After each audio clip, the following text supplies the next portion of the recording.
Hello dear student, it's ninth class science chapter. So next yesterday I told discuss about the cell organelles.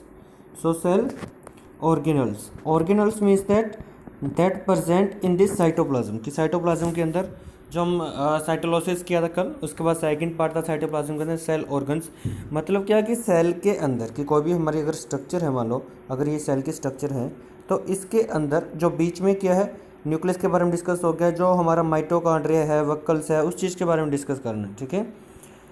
So there are number of biochemical activity occur in particular cell की एक cell के अंदर बहुत सारी activity होती हैं and different compartment of different cellular activities in eukaryotics कि हर एक एक्टिविटी के लिए एक्रेटिक सेल के अंदर अलग अलग डिपार्टमेंट बना होता है। किसी के अंदर एंडोप्लाज्मिक रेटिकुलम बना होता है या फिर गोल्गी एपरेचस बना होता है, राइबोसोम्स बने होते हैं। So this separate various activity occurring in the cell organelle involve this cell organelle are found suspended in the cytosol. Each of the cell organelle has a particular structure and function कि हर एक cell organ की एक particular structure है और function की हर एक का अलग अलग काम है। ठीक है। Cell organelle are the organ of the cell की जो सेल के अंदर ऑर्गन होते हैं। तो सेल ऑर्गन कौन से हैं? Mitochondria, Golgi apparatus, endoplasmic reticulum, lysosomes, ribosomes, plastid and vacuoles. So Eukaryotic cell is not identical in plants and animal. Plastids are absent in animal cell and animal cell have centrioles which are absent in plant cells, and generally animal cell lack vacuoles but if they are present they are small in size. तो ये जो कुछ comparison था दोनों के animal cell और plant cell का, ये आपने पीछे भी कर लिए हैं। ठीक है। सो नेक्स्ट फर्स्ट हम कर रहे हैं एंडोप्लाज्मिक रेटिकुलम। जो एंडोप्लाज्मिक रेटिकुलम टू टाइप्स के होते हैं। तो एंडोप्लाज्मिक रेटिकुलम की हमने बात की थी जो न्यूक्लियर के बाहर कि जो हमारा जैसे न्यूक्लियस है, ठीक है, ये न्यूक्लियस है। तो न्यूक्लियस के बाहर जो है ये क्रोमैटिन मटेरियल है जो दे रखा है छोटे छोटे दाने से, और ये वाला जो साथ में जुड़ा होता है ये वाला होता है एंडोप्लाज्मिक रेटिकुलम। ठीक है। So it is the extensive network intercellular membrane bound tubeless sacs and vesicles extended from the nucleus to plasma membrane with the cytoplasm कि साइटोप्लाज्म के साथ ये न्यूक्लियर सेक जो सेप और जो न्यूक्लियर एनवलप होता है उसके साथ जुड़े होते हैं। ठीक है। So it is visible with the old and new cell also. ठीक है। तो ये किसके अंदर होती है कि ये एक्रोटिक सेल के अंदर होती है और पैराक्रोटिक सेल के अंदर एंडोप्लाज्मिक रेटिकुलम नहीं होती। So type of endoplasmic reticulums types कौन से हैं? इस दो टाइप्स का है, rough endoplasmic reticulum and smooth endoplasmic reticulum. दोनों के अंदर डिफरेंस क्या है? देखो ये जो स्ट्रक्चर देख रहे हो ये रफ एंडोप्लाज्मिक रेटिकुलम की।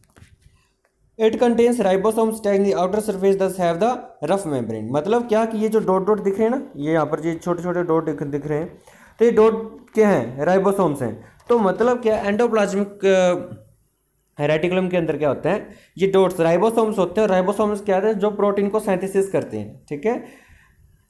It is found more than deeper junction in cytoplasm near the nucleus where it can be seen linked with the outer membrane of nuclear envelope. RER is more developed in the goblet cell, fibroblasts, blast plasma cell. Protein synthesis occur in the ribosomes and the main function of RER the synthesis and transport of protein. मतलब कि protein और जो है fat जो transport करना और synthesis करना ये काम है RER का। रफ एंडोप्लाज्मिक रेटिकुलम जिसके अंदर राइबोसोम होते हैं, राइबोसोम की वजह से प्रोटीन को सिंथेसिस करता है। और स्मूथ एंडोप्लाज्मिक रेटिकुलम क्या होता है? स्मूथ के अंदर देयर नो राइबोसोम्स की मतलब ये होते तो हैं ये वाले, लेकिन इसके ऊपर ये डॉट नहीं होते, बिल्कुल प्लेन होते हैं। तो ये होते कहाँ हैं? ये होते हैं हमारे लिवर वगैरह में अंदर, जहाँ पर ये फैट को डाइजेस्ट करते हैं, सिंथेसिस करते हैं। Near the peripheral part of cytoplasm there is such plasma membrane. They do not take part in protein synthesis because their membrane lack of microscope. क्यों? जो है जो SCR होते हैं उसके ऊपर ये डॉट्स नहीं होते। ठीक है। तो इसका मतलब क्या है कि ये प्रोटीन को सिंथेसिस नहीं करते। ठीक है। So the main function SCR the synthesis of fat and lipids कि जो फैट और लिपिड्स को ये सिंथेसिस करते हैं। तो ये होते कहाँ हैं? लिवर सेल के अंदर, एडिपोज सेल के अंदर और मसल सेल्स के अंदर। So lipid synthesis in the ER along with the protein also take in part of building cell membrane and the process is termed as membrane biogenes.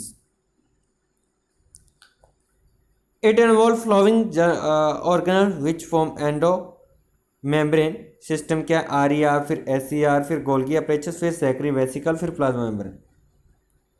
So when cells are disrupted, the ER breaks up into smaller vesicle called microsomes.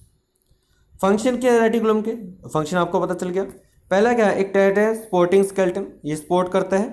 Work in channel of help in the transportation, की जो protein वगैरह को transport करना nucleus के अंदर, nucleus से बाहर लेके आना। It divides the cytoplasm into various small compartment, की साइटोप्लाज्म को डिवाइड करता है छोटे छोटे कंपार्टमेंट के अंदर, ठीक है। It provide the large surface area of biochemical reaction. Smooth ER helps in the process of various drugs in liver vibrate. ER produce digestive enzyme in of lysosomes. तो यहाँ पर एक डिफरेंस दे गया, दोनों के अंदर डिफरेंस क्या है। इसके अंदर मेड ऑफ सिस्टम्स बाकी होते हैं, ये ट्यूबल्स और वेसिकल्स के बने होते हैं। RER के अंदर राइबोसोम्स होता है, इसके अंदर राइबोसोम्स नहीं होता। ये प्रोटीन को सिंथेसिस करता है, ये फैट को सिंथेसिस करता है, लिपिड को सिंथेसिस करता है। ये ट्रांसपोर्टेशन के अंदर हेल्प करता है, ये ट्रांसपोर्टेशन के अंदर हेल्प नहीं करता। और ये जो है एक्सोक्राइन पैनक्रेटिक सेल्स के अंदर या एंटीबॉडी सेक्रेटिंग प्लाज्मा मेम के अंदर पाया जाता है, मतलब कि बाहर वाली के सेल्स के अंदर, और ये लिवर सेल के अंदर और लेडिक सेल्स के अंदर पाया जाता है। नेक्स्ट इज राइबोसोम्स, की जो RER के ऊपर लाइबोसोम्स होते हैं, उसका काम क्या है, बल्कि वो क्या है, सिर्फ इसके बारे में थोड़ी नॉलेज आपको ये तो पता चल कि राइबोसोम्स जब प्रोटीन को सिंथेसिस करते हैं, बस इतनी नॉलेज। तो एक दो पॉइंट मेन और देख लो क्या है राइबोसोम्स के अंदर। Ribosomes was discovered by George Palade in 1955 with the help of electron microscope in animal cell.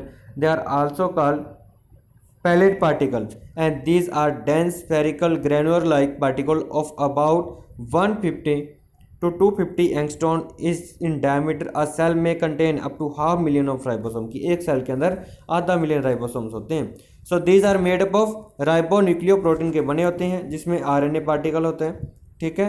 So size होता है राइबोसोम्स का, और determine the speed of their sediment centrifugal field के अंदर, ठीक है। सो इसका साइज जो है 150 से 250 एंगस्ट्रॉम, और जो 1 एंगस्ट्रॉम होता है वो जो होता है 1/10⁶ के इक्वल होता है, ठीक है। Ribosome found in the prokaryotic eukaryotic cell except mammalian RB. Ribosomes जो होते हैं बोथ के अंदर होते हैं। पेरिक्रोटिक सेल के अंदर they fluid freely in cytoplasm, and eukaryotic cell के अंदर they found in complex matrix and also found stuck of cytoplasmic surface of RER, कि एक्रोटिक के अंदर RER के ऊपर होते हैं, और पेरिक्रोटिक के अंदर ये फ्रीली घूमले होते हैं सिंथेसिस करने के लिए प्रोटीन को। They are also found in the matrix of mitochondria and stomatoplastids, कि जो मतलब कि जो प्लास्टाइड्स प्लांट्स के अंदर होता है उसके स्टोमेटा के ऊपर और माइटोकॉन्ड्रिया के ऊपर मिलते हैं। टाइप्स ऑफ राइबोसोम, राइबोसोम्स के दो टाइप्स हैं, 70S राइबोसोम और 80S राइबोसोम्स। तो 70S राइबोसोम्स के अंदर क्या होता है, जो इसके अंदर in cytoplasmic prokaryotic cell, the eukaryotic cell, these are found in mitochondria and plastids के अंदर होते हैं। और 70 सेल राइबोसोम्स इसके अंदर 50S सब यूनिट होते हैं और 30S सब यूनिट स्मॉल सब यूनिट होती हैं। मतलब क्या कि मान लो ये आपकी स्ट्रक्चर है, ये स्ट्रक्चर होती है राइबोसोम्स की, ठीक है, ये स्ट्रक्चर है। तो ये वाले 50 यूनिट ये हो गए और 30 यूनिट ये हो गए, ठीक है, 30S। और 80S राइबोसोम्स के अंदर 40S ये हो गए और 60S सब यूनिट ये होते हैं, ये एक्रोटिक सेल के अंदर होते हैं, ठीक है। ये वाले पेरिक्रोटिक के अंदर होते हैं, ये वाले एक्रोटिक के अंदर होते हैं। ओके, डू इट बेटा, thanks, have a good day.